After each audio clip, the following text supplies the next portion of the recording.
Alright guys, and at last we have reached the last video of the series, The Attackers, and I know most of you guys are probably going to be expecting a pretty rough and potentially depressing video, but let me tell you that there's going to be some interesting plot twists to this video. It may be a little bit long, but it's going to be a good one, so make sure you go ahead and hit the like button right now, subscribe if you're new to the channel, and let's go ahead and get started.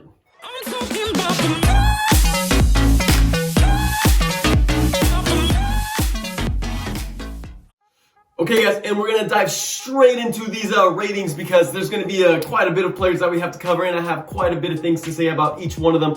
So without further ado, let's go ahead and get started with the first player, and that is going to be Luka Jovic. And I know you guys are probably looking right now up at the stars and saying, dear oh Lord, what is he about to say about him? And let's go ahead and just peel that band-aid right off and give him straight away a 1 out of 10 rating. The worst player for me, in my opinion, for Real Madrid this season. And obviously, he didn't even play with us the second half of the season as we had to loan him out to see if he could improve any little bit. And did he? Did he actually improve? No, not at all. Let me start off by saying that last season I said, I forgot what rating I gave him. I believe it was like a 3 point something. And I said I would like to see what would happen to Luka Jovic if he had a season without a lot of the problems he encountered last season, such as getting COVID, having to get isolated because his friends tested positive. He had to deal with the court, a bunch of basic crazy crap that happened to him. And we finally got to see a season of him without any of that quote-unquote BS, no injuries, no anything, and nothing. He played 4 games for Real Madrid this season, only 4 games in a whole first half of the season. 0 goals, 0 assists. Absolutely nothing. What happens? We loan him out to Frankfurt, see if he can revive. His debut, scores 2 goals, and we were all like, what the fuck? This guy could actually come back and be something. Maybe it was actually Zidane. And then after that, what happened? Nothing. Didn't maybe score 1 more goal the rest of the season. Benched just about every other game with Frankfurt and wasn't able to get his career back on track. So if you ask me, I don't see a bright future for this guy. Don't see a bright future. The fact that he's still young gives us the slightest bit of hope, but I don't know. It's going to be interesting to see what Real Madrid does for him next season, whether we loan him out again or give him a third chance, maybe third time's a charm. I don't know. We'll have to see what happens with him, but for now, he is our worst player of the season. Moving on to Mariano, he is the next up on this list. Now, last season I gave him a 3.5 rating, and as a quick reminder, if you want to go back and listen to last year's video, I think it's still pretty interesting to see how things have changed from one year to the other. The link will be down below and right up here. But this season, his rating goes down even more with a 2 out of 10. Yeah, like I said, another bad season for another attacker in Real Madrid. He's a striker with 1 goal in a whole season. How can you be a striker? How can you call yourself a striker and only get 1 goal? And that's based on the fact that he played 16 games nonetheless. Now I know what you're gonna say. If you obviously keep up with Real Madrid, you know that he got subbed in at the very last minutes by Zidane, and that's kind of a big slap in the face by Zidane to him. But I mean, it's not like he earned anything. It's not like he deserved any more minutes. He only got 5 starts this whole season, which, you know, if you're starting 5 times, that's at least 60 minutes guaranteed to you. So 5 starts times 60 should add up to a good amount of minutes for you to score at least 1 more goal if you're a striker. That's all I'm saying. And to put it a little more in perspective, Hazard, who played the same amount of games as him, same amount of minutes, both played exactly around 500 minutes this season. So direct comparison. And I know what you guys have to say about Hazard's season, so keep that in perspective. Hazard was able to at least get 3 goals and 2 assists. So it just goes to show Mariano is a dead man. Let's pray he doesn't stay at Madrid. We need to sell this guy because at this point he's just taking salary from us. And yeah, he needs to go. Perfect transition on to the next guy, the man that we've already been talking about. 3 goals, 2 assists, and that is Hazard. I thought of when I was deciding where I was going to place him, I was going to make a little more of a joke with him and totally forget about him, but I decided to stay away from that. The guy's got enough hate, already this season. Sad enough, he never found his form this year. He still had to deal with continuous injuries, and this time it wasn't really that long-term injury like it was last season with his ankle, where we kind of gave him the free pass of, okay, you got injured real badly, and it's fine, you couldn't find your form. This season, he still had to deal with a bunch of recurrent injuries that didn't have to do with an ankle injury. And frankly, very, very disappointing from Hazard. He, yesterday, I believe, or 2 days ago, he went out and said that, what would happen with him is that he would be feeling very good in practice. He'd have one game and he's feeling good in terms of injury-wise, right? And then he would go to sleep and wake up the next day and wake up with pain. Wake up with pain, and then he said he didn't feel 100%. So that to me seems like some sort of sorcery. I don't know what the hell's going on with him. Very, very, very unfortunate. I don't know. Personally, I don't know if that's going to get any better. We will have to see. And on top of that, we had the Chelsea incident that we all Real Madrid fans know, and we were all pissed. You guys saw what I went out and posted. I was very, very hurt. It really felt like treason to me to see him laughing with his Chelsea teammates after his team, Real Madrid, not just any fucking team in the world, got eliminated. To see him laughing like that, it really felt like a stab in the back. I don't care if it was his old friends, that's fine. You can go talk to them at any other point. Just do it in the locker rooms. Don't do it in front of all the cameras where all of us can see you do that. That's a stab in the back. That's what it felt like, and that's why we, Madridistas, or at least me, buried him 6 feet under. And to me, he's gonna have to do a lot to prove himself back. In my opinion, little room to hope, but with a player of his caliber, you never know. I'm giving him a 4 out of 10 rating, definitely lower than last season. So let's see what Hazard can do in the next one, because I think we're gonna be seeing him again. That one got a little bit heated, I know. So from here on out, it starts to look a little bit up. Next player we have is Rodrigo. I'm giving him a 6 out of 10 rating, and with him it's a little bit interesting because it's exactly the same rating as I gave him last year. And now there was improvement in him. There was improvement slightly.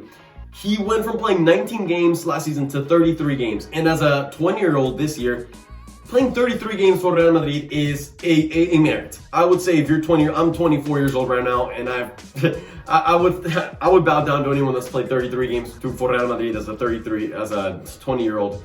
So Rodrigo, I mean, it's still impressive what you did. However, I'm still going to be a little bit critical with you because the amount of goals that you scored last season when you only played 19 games to this season where you played 33 decreased.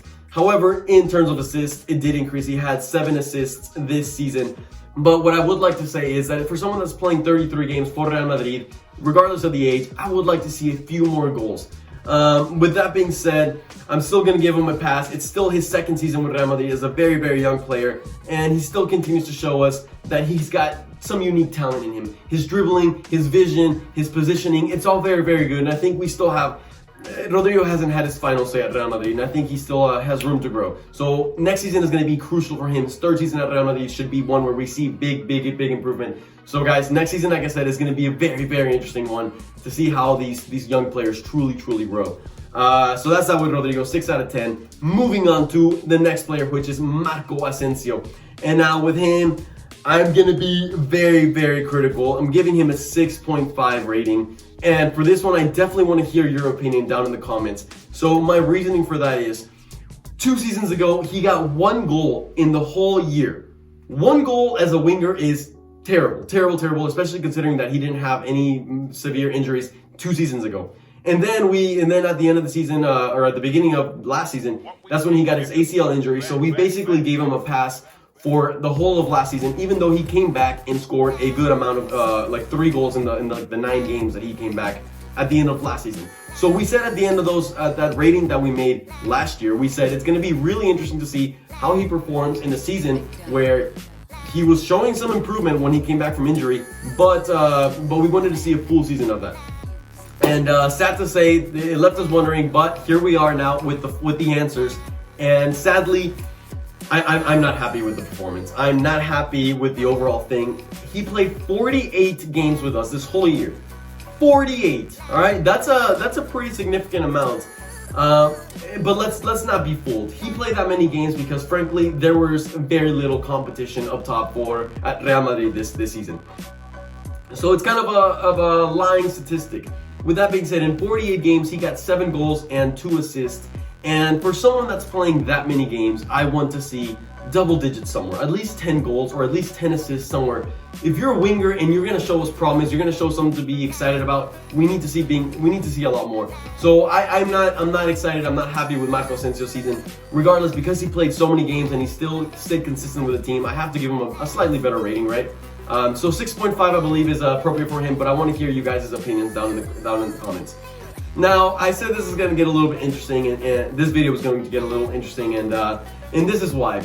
I'm going to be talking about Bale next.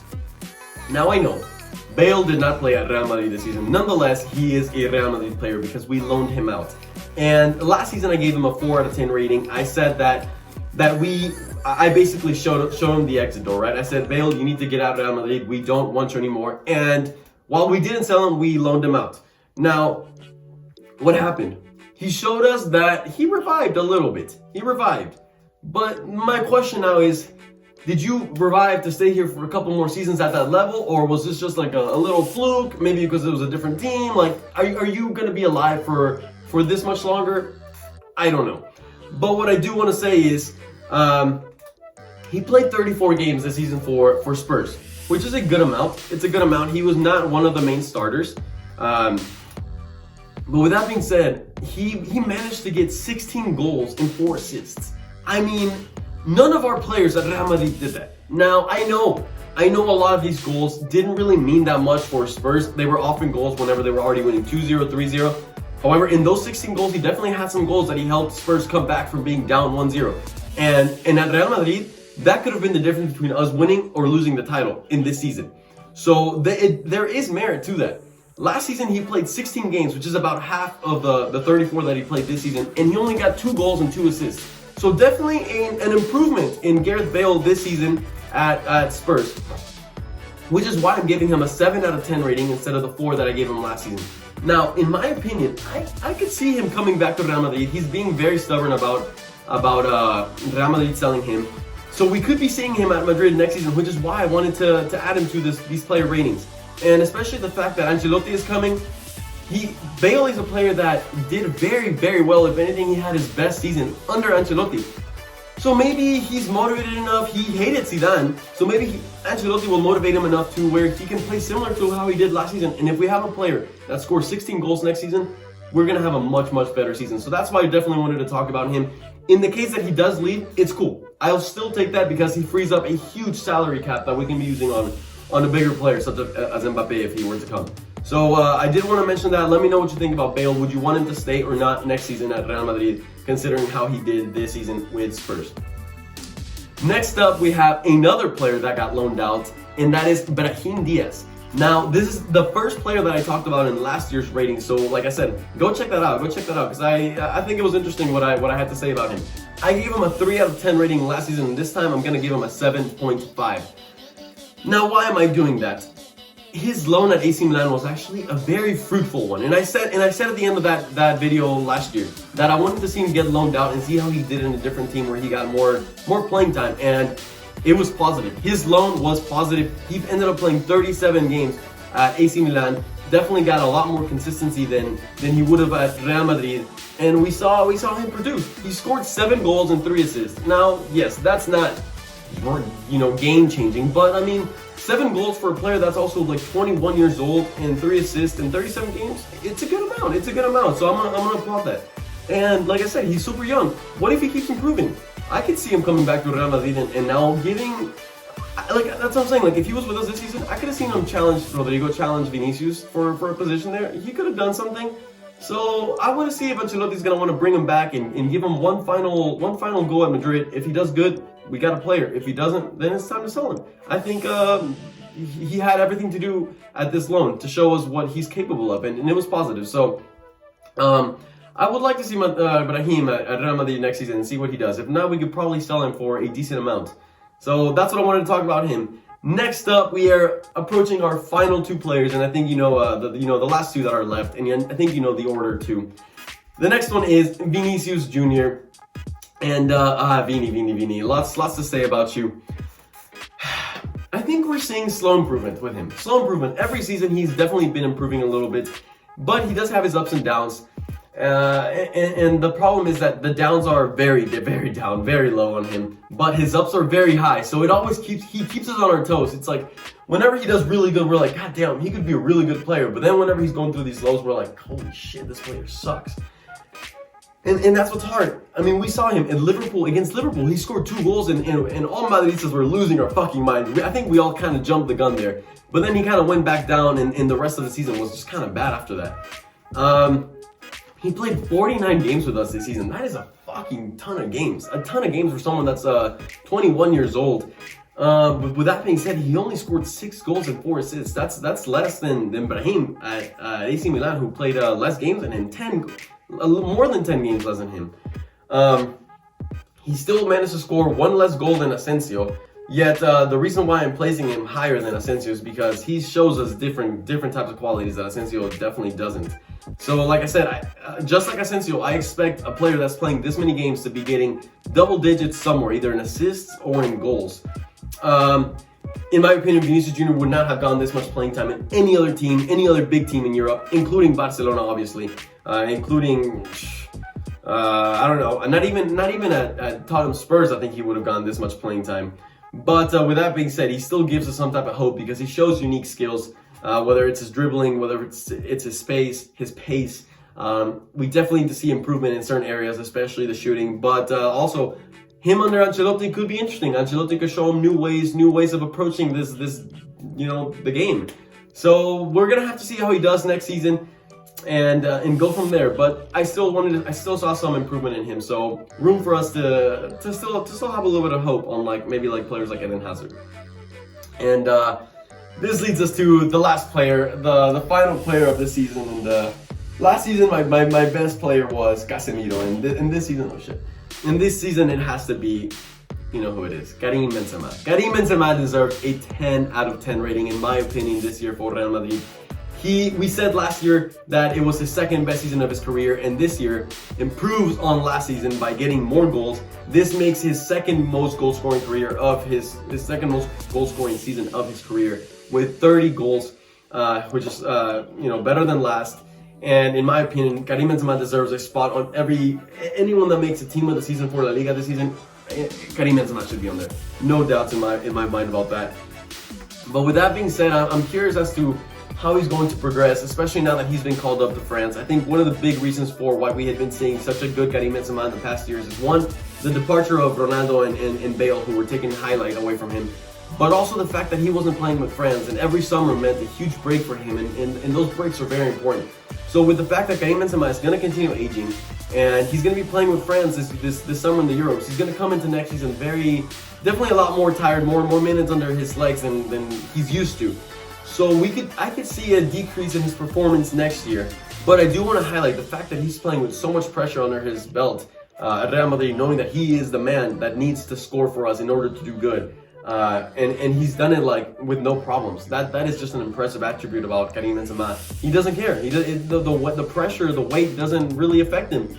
Without him, he saved us from embarrassment many times this season, scoring goals in the last minutes, helping us tie certain games that looked like they were out. And he scored against Atletico Madrid in the last minute to tie that game. He scored against, I believe it was either Elche or Eibar, to win it for us in the last minute. He's the one that kept us alive in La Liga, and for that reason, he deserves to be our best man in this entire season. So Karim Benzema, once again, I said it last season, thank you so much, and once again this year, thank you so much for everything you did for us. You are becoming slowly but surely one of my favorite players of my life. Whenever I can see myself being old one day and saying, I got to see Karim Benzema play, and he was one hell of a fucking player. So, Karim Benzema, you're a fucking goat, dude. I love you so much. And with that being said, this concludes the rating for Real Madrid attackers this season. If you haven't checked out the midfielders or the defenders, or for that matter, the ones from last year, make sure you go check them out.